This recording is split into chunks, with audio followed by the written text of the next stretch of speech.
Hey guys, Scott here, and yes, ladies, the Breathe Right strip stays on. Today I wanted to go over my opinions on the whole Chaos Shuffle mode, and having done it for a couple of days, I don't want it to go away. It's really interesting, and there's no justifiably good reason for it to actually go away, in my opinion. There's clearly plenty of players because the queue times are about the same for the Chaos Shuffle and for the regular mode. So clearly, player base wise, we're fine. Like we can deal with having two different game modes. Like that's totally okay. And the Chaos mode has been really interesting to see how people perform without the standard perks that they usually have.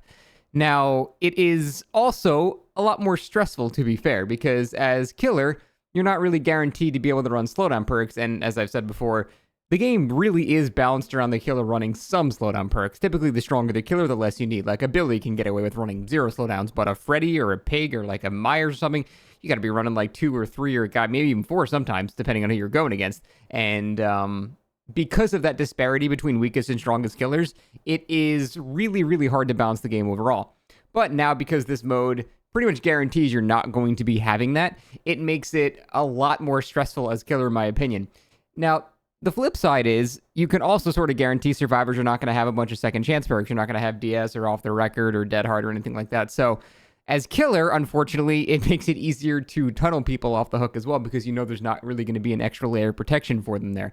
So that kind of puts me in a shitty spot because I try to not camp and tunnel. Every once in a while, I'll be forced into a position where if I don't do it, I'm just going to lose. But I would say the majority of my games, I don't do it. So in this mode, I don't really benefit from survivors not having the anti-tunnel perks. In fact, it's a negative for me because usually if people run like DS Off the Record and stuff like that, it's just wasted. Like they don't even get to use it. So it's 2 perk slots that are just being used up the entire time. So this mode overall makes killer more stressful for me and survivor way easier because now I don't have to worry about going against, a quad slowdown blight or something like that ever. So I have found personally this mode to lean towards being survivor side, but that's more towards how I try to play killer. I would imagine if you're playing super sweaty as killer, you might actually find it equally better on that side because now you can tunnel people pretty freely without having any chance of having decisive strike and stuff like that. So, it's really going to come down to how you play. But the main takeaway I've found from this whole mode is that the game is actually surprisingly balanced when there's no perks involved. Obviously, it leans heavily towards which killer and which map, but in terms of the actual, game-to-game gameplay, it really didn't feel like it was super favoring one side or the other. It actually just felt pretty balanced overall.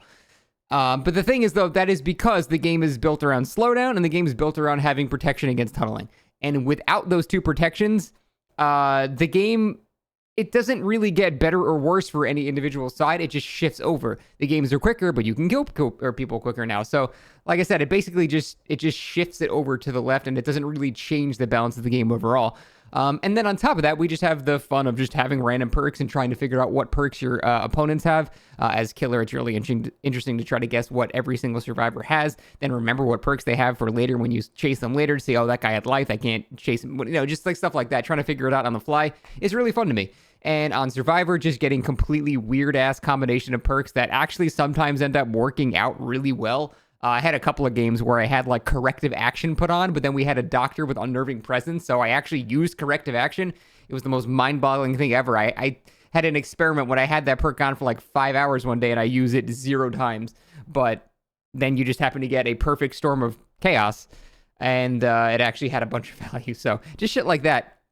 Overall, it's been a really nice welcome change in terms of being able to just mess around with different things and find out different perk combinations you might not have even known about.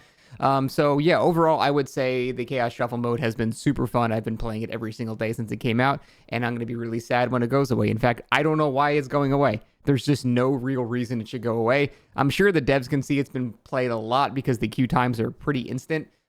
So I really hope the developers decide to finally permanently keep a modifier rating, because this is the first one they've done that's not just like a meme gimmick like My Little Oni or Lights Out or something like that. This is an actual playable game mode that I think a lot of people are enjoying, and I would just request, just keep it in. There's just no reason to take it away.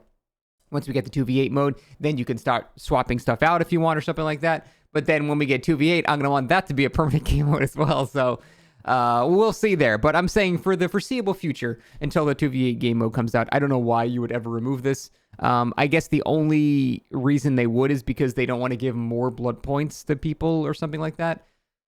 But just remove the blood point bonus then. Maybe some people just want to do the random mode. I don't know. It's just like, just keep it as an option. And, if their queue times are slightly longer in that mode because there's no more bonus blood points and people don't play it as much anymore, whatever. Let people wait another 20 seconds for a game that they actually want to queue into. So overall, I've been really enjoying it, and I hope they keep it in. I'm curious to hear what you guys think about it. I do think it leans slightly survivor-sided, but not really enough to care about. I have just been having a good time in general. So that's going to be it. Thanks for watching. See you next time.